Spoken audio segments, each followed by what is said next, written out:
Have you ever smiled through a conversation while internally screaming? Or carefully planned every word you say so you don't sound bad to neurotypicals? You might be masking autism, something many autistic people do without even realizing it. So let's talk about the signs, and trust me, number 10 hits hard. Welcome, my stars of Orion. Thank you so much for watching. I'm Orion Kelly, that autistic guy. I'm all about providing validation and support for autistic people and their loved ones. 10 signs you're masking autism. Number 1, do you script conversations in your head before even speaking or having those conversations? Do you mentally rehearse what you think you're going to say because you don't want to sound, how do we put this? Awkward, weird, bad, rude, arrogant, or what else? Autistic. For example, the small talk, the neurotypical small talk. Don't they love talking about the weather? Oh, how about this weather? Right. What I want to say is, who gives a crap about this weather? What? Are you saying it's hot? It's summer. What is the difference? Yeah, man, this summer heat is hot. Who would have thought it'd be so hot in summer? Wait, I shouldn't have used that one. Let's try again. How about that heat, huh? It's hot out there, right? Absolutely. Hot as hell out there. You'd think it was summer. I did it again. And then, even after you've casually rehearsed them or casually responded, you're like, hang on a second. Was that too casual? Or was I too robotic? Too autistic? Why is life so hard? But why does this happen? Scripting. Well, it helps predict social interactions and therefore reduces our anxiety. Although in saying that, all the things I prepared for virtually never come true and the conversations aren't anything like I thought they would be. Who would have thought that was the case? Autistic people often struggle with spontaneous conversation. Well, obviously. Now, why? Well, we have differences in executive functioning. So real-time decision-making. Planning conversations that change are impacted. That's an issue. Real-time processing. As autistic people, I can be saying something and then they've started talking. I hadn't finished my sentence. I finished my sentence and they say I interrupted them. I interrupted you. I was still talking. Yes, Orion, but you stopped talking for 5 minutes. It doesn't. I was still talking. Another way to explain this is, as autistic people, we have different and varying speeds of processing. Okay, so delayed processing speeds, whatever it may be, we have it.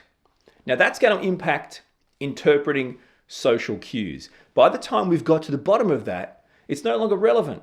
The conversation's moved on. Preparing scripts in advance can help us feel like we're more in control, although it very rarely turns out to be. The brain's social prediction system, used to anticipate how a conversation will go, is clearly very different in autistic people. Oh, why is that? We've got an autistic brain. Einstein, making social interactions feel unpredictable. In fact, anticipate how conversations will go. There's a system for that. We never got that download or that upgrade. I can tell you, they don't ever go the way they're supposed to go. So what happens? Social interactions for us, in fact, seem unpredictable. Sign number 2, you're masking autism. Do you copy other people's expressions and reactions? Are you like a chameleon? Do you mimic? I think that's referred to as social mimicry. I could be wrong. Do you notice how other people laugh, how they react? They may nod. Do you mimic those particular expressions and reactions to fit in? In other words, you look at how neurotypical people are behaving and acting, and you try to do the same thing to come across neurotypical, to fit in, to be normal. You're mimicking it. Now, the issue with that is we can see it, but it doesn't mean what we give back is even remotely the same or even appropriate in this situation. Like, you're in a situation, there's a group of people, they all start laughing. The first thing you're thinking of is, did I miss a joke? Should I have laughed? I better laugh. That was a big laugh. I think I've gone over the top. What do I do now? Just pretend nothing happened. Good one, Jeff. Yeah, I'm totally natural. Okay, so why does this happen? Autistic people have a thing called alexithymia. Maybe we all don't, but it's certainly general amongst autistic people. This is a difficulty identifying our own emotions. In fact, alexithymia is a difficulty in not only identifying, but processing the emotions of others, or processing, identifying, and then reciprocating or explaining it back. Oh, okay, empathizing. So we aren't lacking empathy, we're lacking an ability to identify the emotions we need to empathize with. If you just told us what they were, we'd go, oh, I totally feel that deeply, right? We mimic others to fit in. How about this one? Mirror neurons. Mirror neurons. Brain cells involved in imitating behavior may well function differently in autistic people. Again, why is that, Orion? We've got a goddamn different brain. Autistic brain. Do you think? Do you think? Okay, so it's going to function differently in autistic people. What's going to happen? Well, it's probably going to lead to difficulties in the natural picking up of expressions. In naturally, easily, organically, just as a matter of course, picking up the expressions of others. This doesn't mean we don't feel deeply or empathize for people based on their feelings and experiences. It just means we often struggle to realize that's what you're going through. If you explain to us your feelings and thoughts or experiences, and then it connected with us, we'd feel it deeply. So social mimicry, although I'd rather say social mimicry, it's so much funnier. That's not a word. It's so much more fun to say. Social mimicry. Okay, social mimicry is an adaptive survival strategy used to avoid negative judgment, well, judgment in general, I guess, and this perception that autistic people are just plain weird, are bad, are rude, are standoffish, arrogant, too cool for school, whatever you want to call it. We're doing this as a survival strategy. It's life or death for autistic people to be accepted, to fit in. All right. Sign number 3 that you are masking autism is a big one to me. Overthinking every message you send. Do you overthink every text, every email before you send it? Do you reread your messages, your emails? I don't know, 10, 20 times just to make sure they sound right before you hit send. This, for me, is a big one. And email is even worse. My process with emails is not only do I write the email, but then I have to rewrite it and judge it myself and second guess it 50,000 times. But then when I finally send it, I'm automatically filled with a sense of dread. I don't think I've ever sent a good email. But then what I like to do, I like to go to the sent folder. That's right, sent folder. And I like to read the email I sent to someone as if I was that someone. I don't know what, I'm not that someone. I can't put myself in their shoes, but I still want to pretend to be them receiving the email from me. So now I've read an email that I've written before sending it, but now I'm reading an email as if I was the person I sent the email to. Do you understand what I'm talking about? And don't start me on the texts. Oh, is this where I put an emoji? Can I just put an emoji? What emoji do I get? How do you even find the right emoji? What is this supposed to mean? What are the words? Is this text going to be too serious, too funny? Is this text good or bad? I don't know. Wait, stop. Unsend it. Who can unsend it? Deleting, rewriting, starting messages, emails over and over and over again is like the bane of my existence. Now, why does this happen? Overthinking is a way we avoid misunderstandings. We avoid overthinking to navigate rejection. Think about it. You see what I did there?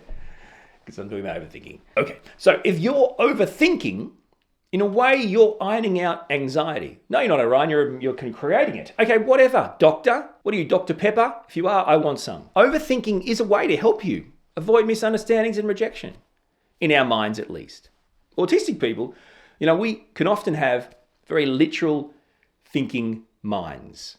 Okay? Concrete, rigid, black and white, right or wrong. That's just one way of explaining it. As a rule, that's going to create quite a challenge for us to navigate the unspoken, the conventions, the rules, the things everyone apparently knows about sending texts, messages, emails, whatever, that I never got the rules to. There's rules to digital communication. There's rules in how you should text people these days. There's rules to emails. What do you mean there's rules to emails? Oh, it's got to be a certain way. Is this person not a human and that one is? What do you mean a certain way? Well, you write an email the same way you write an email to everyone. No, you don't know, Ryan. It's got to be this way to this person, this way to that person. Why? What are you talking about? It's a strange and I just don't want to talk about it anymore. Now, look, we are more likely to be misunderstood in conversations. So our tone, our words, our expressions can be misunderstood. Can you imagine taking that off the in-person table and putting it on the text or the email? Not good. So this idea that we're always going to be misunderstood, people are going to take the text or the email badly or in the wrong way, misunderstand it, is fiercely powering this excessive self-monitoring. Another example on why this happens is the double empathy problem. So miscommunications, they don't happen just because we're autistic. They happen because autistic people and neurotypical people both interpret the world differently. Neither one is wrong. Neither one is right. I've got an autistic brain. You've got a neurotypical brain. We are going to experience the world around us differently. That is one of the reasons why this happens. Hang on, but then wouldn't they be struggling? No, because neurotypical people don't care about the double empathy problem. They just care that we're different, so it's our fault. Autistic people are twice as likely to experience text-based misunderstandings compared to neurotypical people. Now, what happens? That is clearly a manifestation of this excessive checking. We don't ever have an experience of texting or messaging people, apart from potentially safe people, without this excessive checking, revising, deleting, starting again, going back of all messages, all emails, notes of any kind of telephony activities. That's a reference to the Constitution, at least our one. Sign number 4, forcing eye contact, even when it feels downright horrible. Now, of course, forcing yourself to do any neurotypically pleasing gestures is masking. If, of course, it's not something you feel comfortable doing or works for you. Eye contact is an odd thing. In some cultures, it's actually kind of an autistic equivalent that eye contact is bad or disrespectful or not required. But in many cultures, eye contact shows a sign of respect. People go, look me in the eye when you're talking to me, right? Or what are you looking over there for? I'm trying to talk to you. Show some respect. Listen, right? So if you're forcing eye contact when you know it feels yuck, it feels wrong, it feels downright painful, but you do it because you know the people around you want it. They expect it. What are you going to do? Even if this feels completely unnatural, even if it feels like I'm auditioning for the role of a psychopath in some sort of crime movie. Yes. Oh, great. Tell us more about your day. Yeah, okay. Ah. Right. I've got to stop. Maintaining eye contact just to make other people happy. Well, for starters, that's staring. Look at me in the eye when I'm talking to you. Do you mean stare at you, yeah? Because I'm looking away naturally. Or you got to look at them, but you got to look away, but you got to look back. So how do I do that naturally?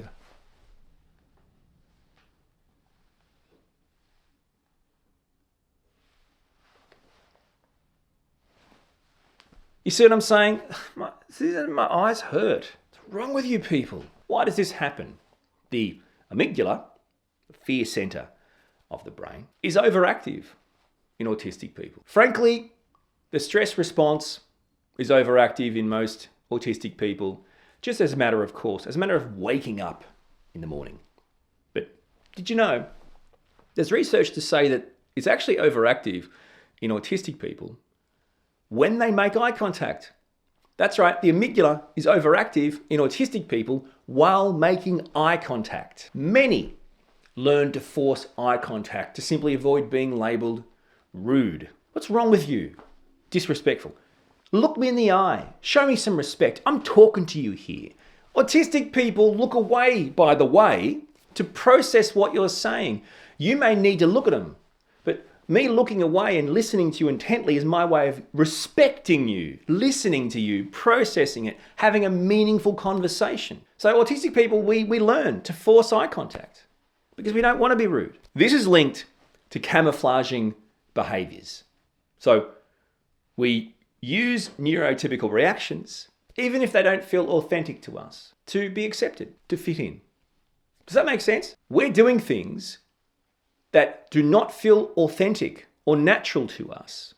Look in the eye, smile, these types of crap, to make neurotypical people feel better while putting ourselves through discomfort, potentially pain. Yes, this is what we do for the neurotypical world. Autistic people can often have difficulties expressing emotions in ways that others can understand. So we have to default to whatever we found you guys do, like smiling. Smiling is a neutral response, apparently. So if you're smiling, all good here. Smiling is not a neutral response, by the way, in my head. In fact, my default look is a neutral response, yet people still go, what's wrong with you? Go, neutral. Number 5, laughing, even smiling when you feel uncomfortable. So you smile when you don't really mean to smile or laugh. You might be unsure of how to respond, or you simply may be uncomfortable. You may be experiencing discomfort or distress, and a smile, a giggle, a laugh is the only thing that comes out. Laughing or smiling when we're uncomfortable. Now, can I just dig into this? Okay. Like, for example, I just told you something sad. That's a sad story, but you're laughing. What's happening here, right?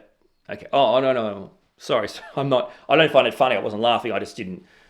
The story was like just panic laugh, maybe. I don't know. But a sign of discomfort, absolutely. Here's another example. Okay, so this cut to me in ED, quite unwell. I believe I need lots of fluid and liquid and medicine stat. That's what they said. Like, it was legit. I was legit unwell in ED. This is not today, like a few years back. Okay. And they said, we're going to have to get the biggest thing you can get, right? They need to get it in there fast. I'm like, what they meant was needle, okay? So we're talking about, like, they're putting something in me, and then so they can attach it to a really big-ass thing to get really pumping in there, yeah? Great, okay. This wasn't just a scratch. This was far from a scratch. By the way, when a doctor says, when they're about to give you a needle, just a scratch, just a sharp scratch, I often say to myself, oh, right, so it's going to be like this? This is a scratch. Hi, today's lesson is what a scratch is. Here's a scratch. What's a needle? It's a stab. You're getting something sharp and you're inserting it. Just a sharp insert. Do you see what I'm saying? Just going to stab you for a sec. Stand by. Do you know what I mean? Just a sharp scratch. Shut up. Anyway, this was happening, and guess what my reaction was? I giggled. I started laughing uncontrollably. They'd never seen that reaction in their life. And they started laughing. It was completely bemusing. They didn't know what to do. It just made them laugh. So I'm getting the world's biggest needle stuck in my arm, and I start laughing, giggling uncontrollably. And then I realized sometimes for me, pain equals laughter. It's discomfort. Smiling or laughing is linked to discomfort for me. Autistic people often mask distress or discomfort with smiles and laughter. One, to avoid conflict, but also because, again, This is not something we're doing on purpose. This is the reaction our body throws up. See, autistic people are copying neurotypical reactions, even if they don't feel right to us, but more importantly, even if they don't feel in context for neurotypical people, right? So there's all these people, big needle on my arm, and the whole thing's very awkward, and I'm very uncomfortable and dysregulated and distressed. But all I can give you is like an uncontrollable giggle. I can't tell you honestly, how this is me. I don't know if I'm the only person that relates to this, but in pain, in discomfort of any kind, smiling, laughing, giggling seems to be like this weird automatic response to me.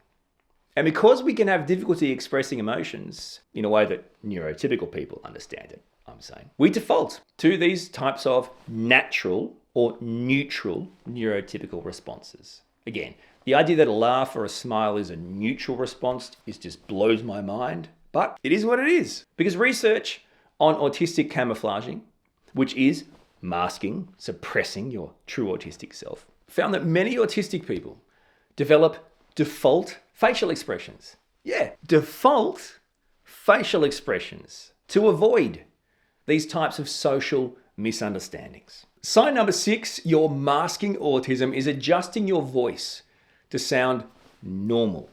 So you're consciously changing the way you sound, your tone, your pace, inflections, to match whatever situation or whatever person you're talking to, right? You may need a professional work voice. You may need a casual friend voice. You may need an excited voice. Why? Well, if I put on an excited voice, they won't realize that I'm bored as hell right now. Talking is in effect masking for autistic people. Why? Well, around about 70% of autistic people have atypical speech patterns.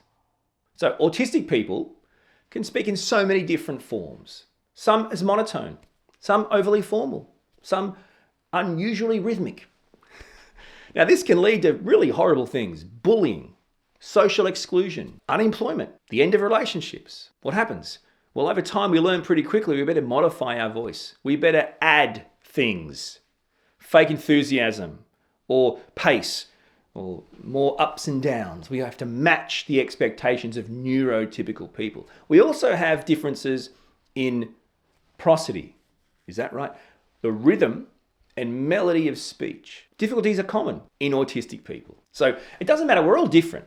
But one way or another, I bet, whether it's you talk too loud, you talk too fast, you talk too slow, you talk robotic, you sound like everything is boring to you, you sound like you're rapping a song.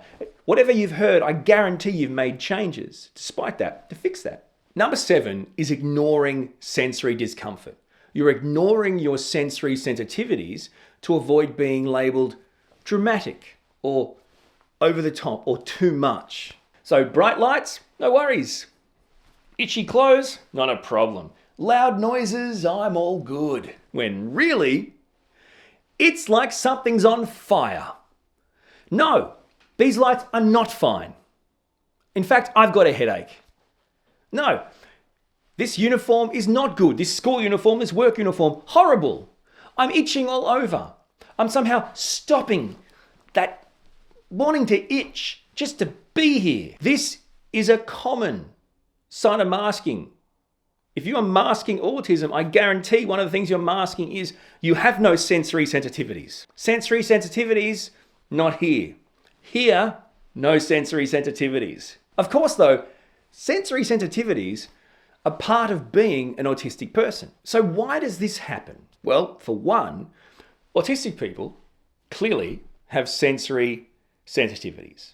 We have sensory processing differences where the senses pick up stimuli, lights, textures, feelings, sounds, the smells, tastes that to us are unbearable. But if we're told, man, that's an overreaction. It wasn't actually that loud, Orion. You shouldn't be so scared or yell and scream. You're too sensitive. What's wrong with you? What's going to happen? We are going to try to suppress our discomfort in those situations. Not that I can do that very well. So masking sensory distress leads to sensory burnout, leads to shutdowns and meltdowns, and ultimately autistic burnout. The sensory processing sensitivity model actually suggests that autistic people process sensory input more deeply, making masking necessary in overstimulating environments. Sign number 8, you're masking autism. Do you say yes to social plans and invitations, but then instantly regret it? You're agreeing to plans because you feel like you have to, but as soon as you do it, you realize, and the dread sets in. No worries. Yeah, let's catch up. Let's go get a coffee. Let's get some lunch. Oh yeah, I could come to that party for a bit. Yeah, not a problem. What have I done? You know what I mean? You're just dreading it from the minute you said yes. The only option now, best case scenario, is that it gets cancelled. Maybe someone will, hopefully they won't die, but maybe someone will get really sick. Why? Autistic people, we can struggle being assertive because we're rejected all the time. We can struggle putting our needs first because we have to put ourselves last to fit in. We have difficulty predicting future emotions. So we can commit to plans without realizing, that's going to really drain me. That's going to be a horrible environment to be in because we're just looking at appeasing a person, not, hang on a second, I've said yes to going to that place or with that person. We can feel guilt for cancelling because we feel like we're going to disappoint people that are already disappointed in us because we're not normal like them. A study found autistic people often agree to social plans out of mere obligation. But later, as a result, the cost they pay is pure exhaustion, social exhaustion. You may feel this around the holidays. Number 9, do you hold in or suppress natural reactions to avoid the judgment you've always got? So you're stopping yourself from actually reacting honestly because you've been told all your life, hey, whoa, overreaction, mate. Too much. Tone it down. Okay? You may be excited and you want to stim. You may be using echolalia. You may start to really stim hard with your fingers or fidgeting with things. And this is something, no, me no likey, right? So you're actually trying to hold back those reactions. Hold back the natural way you're dealing with the world around you, just so everyone else is happy. Here he goes again. Mr. Dramatic, everything's a problem. Autistic people are actually being forced to stop reacting honestly. To somehow stop a natural, honest reaction before it happens. Really? You think that's okay? Neurotypical people think it's okay to get someone with a medically diagnosed neurodevelopmental condition, disability, and tell them, before you react to anything in life, I want you to identify it before it happens and stop it. Don't like how you react. You react badly. Now, why does this happen? Many autistic people naturally stim. We stim. Stim is a core part of regulating ourselves. It helps us regulate, focus, find peace. It's just day to day.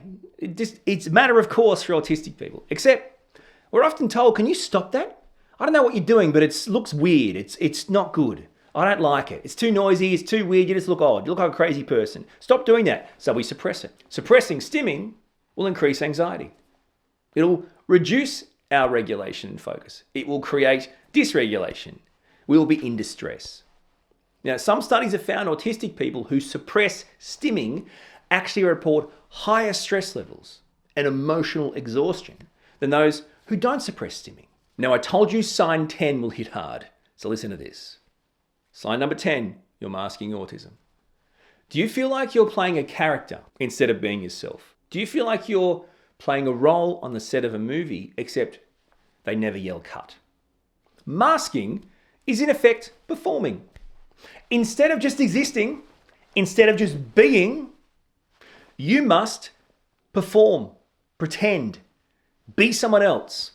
I'm at work. I must be a neurotypical professional. What does that mean? I don't know. HR made it up. It doesn't mean anything, right? With other people, friends, family, whatever.